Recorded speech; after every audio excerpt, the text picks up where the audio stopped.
Miss Candy Gibbs, you have sat quietly, and so if I could ask you to come forward. Miss Candy Gibbs works at Hope Choice, is the executive director there, and we have spoken before this, and I told her she's more than welcome to speak here, and so I'll hand the microphone over to you. Well, thank you very much, and I just want to say thanks for your time. I'm not going to spend a lot of time repeating anything that anyone has said, and I'm going to try to just stick to what I have planned to say. I would also like to say very much how much I respect and appreciate the work that you all have put in on the ordinance and your commitment to value and protect the worth of all lives. Your efforts to protect the unborn are not unnoticed. Many of you I have met with. I love Steve Austin. I've known him all my life, it feels like, and Wendy Frick and Miss Jana. I appreciate all that you do for our community. Alex has been my buddy for a long time. I value and respect them very much. Hope Choice and I, as an individual, made the decision many months ago at the beginning of this not to make any kind of public statement. It was our belief that our role was to continue to serve real women in Amarillo as they make decisions about life and death. We have worked very hard to maintain this posture. It has not been easy to do, and at this point it is impossible. I would like to point out how much respect and admiration I have for each and every councilman and our mayor. I have had private conversations with each of them. And every man before you is a man of faith and integrity and is pro-life. Mr. Mayor, in particular, thank you for your time, and your concern has been amazing and inspiring. I place much trust in all of them and their leadership because they have taken the valuable time and care to search out this issue. And as much time as we've spent here tonight, it has been overwhelming to me. But when I am watching you, I know that you have been through this for months. And it is exhausting, and you've done it tirelessly, and I just want to thank you for the time that you've given to me. I have met personally with anyone in our community who has asked to meet with me about this issue. There are many people involved with the petition who I do not know and have not met with. One of them is Mr. Dixon. I do not know him. I have not been asked to meet with him. I have never had a conversation with him. I was at one event with him on November the 9th, and we were introduced at that point. That's the only conversation I've been asked to have with him. I'm not sure what he said about Hope Choice when he was up here, but he does not speak for us. He knows nothing about Hope Choice. Again, I have not turned down anyone asking for a meeting or a phone call with me to gain understanding of Hope Choice's thoughts regarding the petition or my own personal opinions. I look forward to meeting and working with all of those who are committed to serving others and standing for life in this community in the coming days. I've been in many meetings with pro-life leaders and people of faith, some supportive of the petition and the corresponding ordinance, and some not supportive of it. Personally, I take issue with portions of the ordinance, and I do not support the petition. It has been a very interesting experience. I have 3 issues with the ordinance, and I've shared that in every meeting with every one of you, and every time I visited with anyone, those same 3. All along the way, it has been said that things could be adjusted and changed. However, to this juncture, they have not been. For the record, many pro-life, godly, faith-filled leaders in this community who have fought for life and served ministries like Hope Choice for decades have been misrepresented. Their words have been twisted and misstated, and not by those on the opposite side of the issue, not by those who are pro-choice, but by fellow pro-life believers who have somehow come to the conclusion that those of us who are not in step with this petition, lock, stock, and barrel, that somehow we are less pro-life than they are and less willing to take a stand. And that's one of the things that's been said tonight is, are you willing to take a stand? But my question is, does taking a stand mean that I have to agree with 18 pages of that document in order to be someone that represents life? And I don't believe so. I have also been misstated and misrepresented. I've had people come to meet with me, and I appreciate everyone who has, say things like, the assumption is that the reason you, Candy, are not in favor of the petition is that you're afraid of being sued. Or, it's just heartbreaking, Candy, that you and Hope Choice are not in favor of protecting the unborn. I've been in several situations where I was actually defending the fact that I'm pro-life. I may not be the most qualified person to speak on this issue, but I guarantee you I have skin in the game. I am a post-abortive woman. I aborted my first child.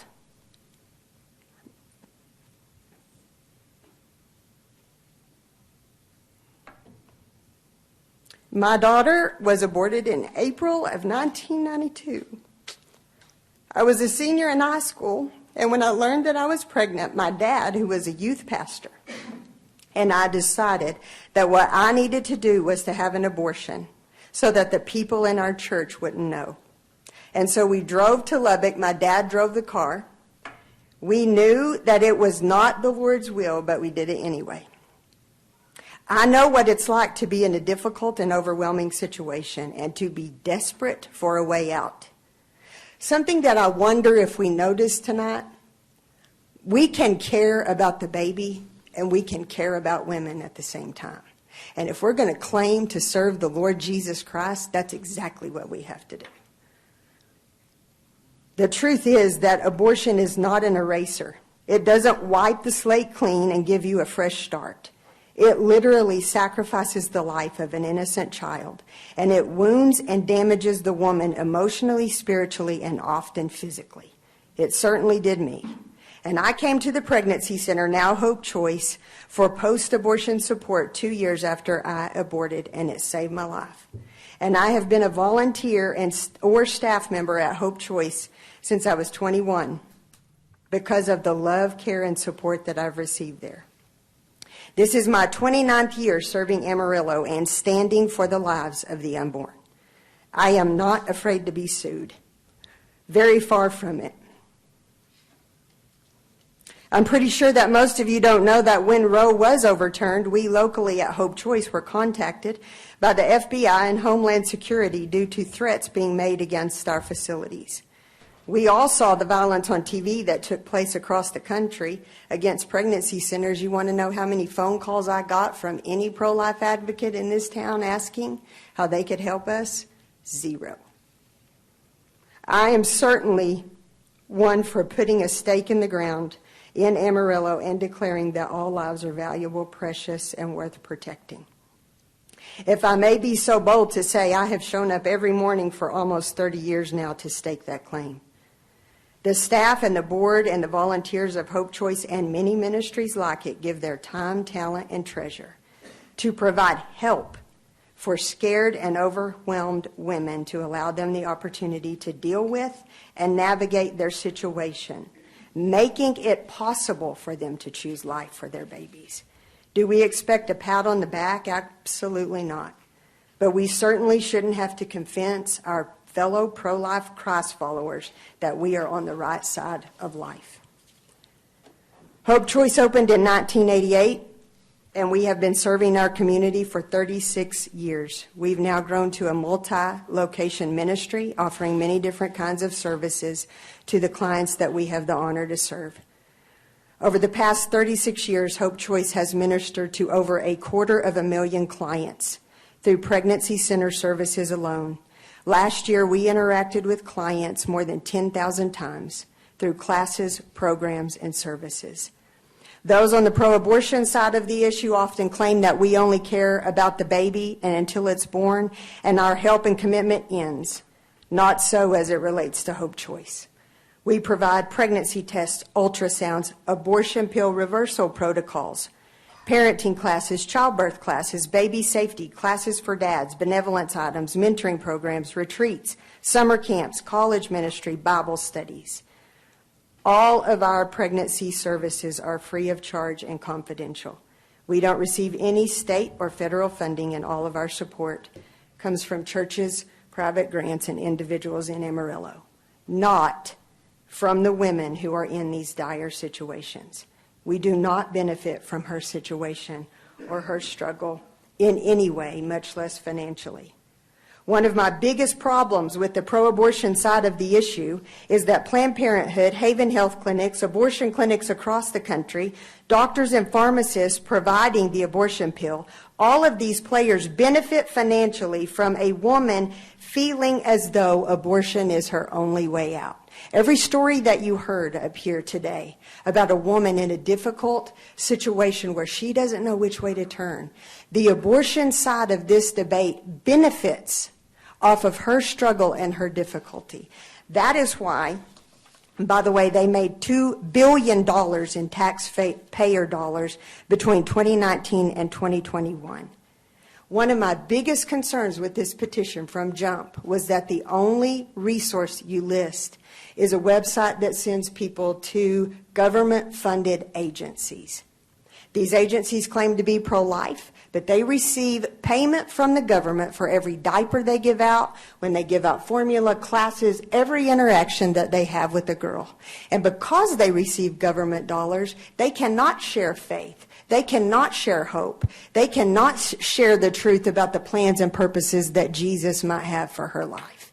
But they also are benefiting from the dire situation that this woman faces, and that's who we put on the petition. So praise God that we're considering adding Hope Choice or places like it to this petition.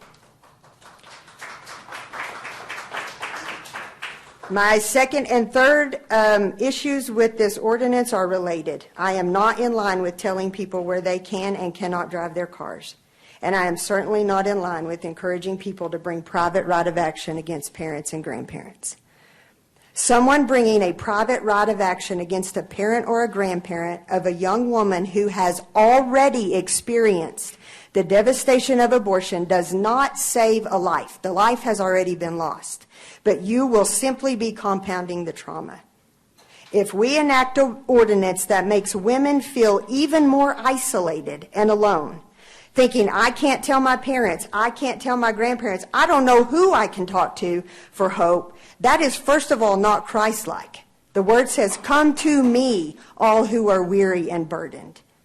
Secondly, women need to feel safe to receive counsel, prayer, and practical support and help so that they can choose life. I'm thrilled that Roe was overturned, which simply allows states to decide on abortion, and Texas has decided. I applaud the Heartbeat Bill. Senate Bill 8, also known as the Heartbeat Act, prohibits a physician from performing or inducing an abortion after fetal heartbeat has been detected. The law does make exceptions for medical emergencies in women. No matter what you do with this ordinance, this is state law. That will not change. You do not have the power to change that. And one thing I would also say, it offends me the way that I've listened to you guys be portrayed. I know that you are pro-life. I know that you know the God that you serve. And I know you know what is on the line here. And I apologize that we have felt compelled to try to convince you what it means to be pro-life. Women do not have abortions because they are legal. They choose to have an abortion because they are overwhelmed. They feel dangerous situations all around them. They have difficulty and they're scared. As I've said before, the arguments that we hear out of the thousands of girls that we see every year, it doesn't sound anything like we've heard here tonight. I've never had a woman sit down with me pregnant and say, I'm concerned about my reproductive freedoms. I need autonomy in my reproductive decisions. No, they do not say that. There is a woman named Frederica Matthews Green, and she says, no one wants an abortion like they want an ice cream cone or a new car, but like an animal caught in a trap, willing to gnaw off its own leg to escape. Platitudes and propaganda in no way aid a frightened and overwhelmed young woman facing a life and death decision. Women need support, prayer, counsel, and help to push back the darkness and silence the chaos that would allow her the opportunity to choose life. In 2023, 923 pregnant women came to Hope Choice considering an abortion. These are real people. This isn't documents. 919 chose life. That's 99.99%. Mayor Stanley's ordinance contains 3 things that I fully support, in addition to affirming state law. No abortions in the city limits of Amarillo. No disposal of fetal remains being transported here from other states. No abortion pill in the city limits. And declaring Amarillo to be a sanctuary city for the unborn. I stand behind our mayor and this proposed ordinance and its wording wholeheartedly. I want to remind all of us that Amarillo is and has been a city that values life and seeks to protect the unborn. We would be remiss not to applaud and recognize that in 1988, led by Pastor Jimmy Evans, a group of many people met together to start the Amarillo Area Crisis Pregnancy Center. For 36 years, that center has served our community well and is completely funded and supported by our pro-life community. The council preceding this council made a declaration affirming and supporting the heartbeat bill. The Hope Choice Banquet is one of the largest nonprofit events in Amarillo each year. At one time, there were 19 Planned Parenthood facilities in the Panhandle. We are now down to only 1 remaining, Haven Health Clinics, who do not provide abortions in the city limits. We stand on the shoulders of giants, people who for decades have declared through their actions and efforts that Amarillo is a sanctuary city for the unborn. It would be arrogant and wrong for us to act as though we are somehow the first in this community to put a stake in the ground to make a stand for life and the unborn. I've been a part of this community all my life. Many strong, faithful, committed pro-life believers have gone before us. Hope Choice and many other ministries across the Panhandle spend our lives protecting the unborn, loving women, helping them to choose life, educating teens on how to live a healthy life, providing healing and support for women who have chosen abortion, and helping to equip parents on how to be strong, healthy parents. The way I see it, there are 2 ditches on each side of this argument. Pro-abortion advocates have expressed concern that this ordinance could put the lives of women at risk. And if those stories that were shared tonight are true, and I believe that they are, there should be action taken against those physicians that did not save women's lives. But it is false to believe that the state law in Texas prevents medical emergencies being tended to, such as ectopic pregnancies. Women are not denied life-saving medical care. Pro-life advocates will also say that women use abortion as birth control. This is also false. I'm sure there are women who view abortion as birth control, but this is not the norm or the vast majority of women choosing abortion. In all my years working in pro-life ministry, I haven't met that woman. We have to stay out of the ditches. The statistics show that the vast majority of women, some studies show more than 98%, are choosing to have elective abortions due to life circumstances. Amarillo women who find themselves facing a pregnancy and considering abortion as their only way out of trouble and a difficult situation, those are the women that we must consider when we look at ordinances for our city. These women are often alone, afraid, and dealing with abuse and abandonment, addiction, and fear. My own terrible decision to abort was clouded with thoughts that my dad could lose his position in our church or that I might not be able to attend college. Just this week at Hope Choice, we had a client considering abortion because her abusive boyfriend had set her on fire. Her neck and arms so severely burned that she was so traumatized she could not even respond. She would not speak. Do you think, with all of the things that she is considering as she makes her choice, that an ordinance that tells her where she can drive her car or who can drive it will be the deciding factor? Of course it won't be. On the flip side, if she goes tomorrow and aborts that baby, will her life suddenly somehow be in order and better? Absolutely not. Both ditches, if you will, are equally absurd and offensive. There is no simple answer.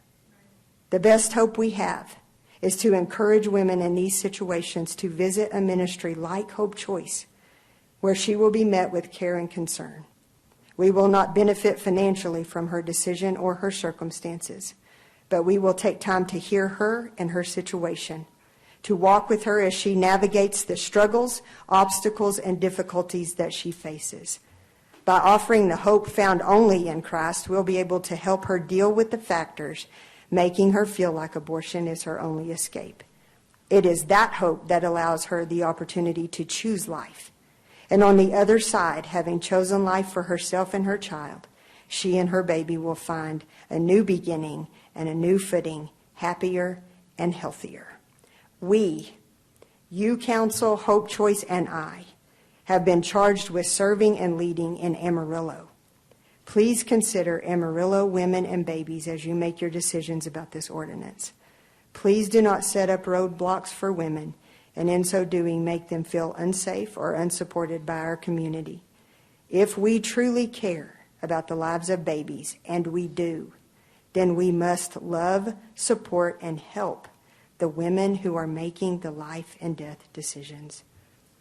Mayor and council, whatever you decide, please decide. For this to continue on for months until November will be bad for our community. It is causing confusion and division even among pro-life believers. I would like to be allowed to get back to work without having regular meetings with my pro-life friends to remind them and convince them of where I stand. I am pro-life. Hope Choice is pro-life, and we've proven it. I'm thankful to know that there are so many more pro-life people who are willing to support the petition, and I would love to have you join the efforts at Hope Choice. I hope to see you at our offices tomorrow morning. We open at 10. There's a lot of work to be done. If you know a person facing these decisions, please send them our way. We would love to serve them. Thank you again for the opportunity to share. And thank you for your leadership. Thank you, Mrs. Gibbs.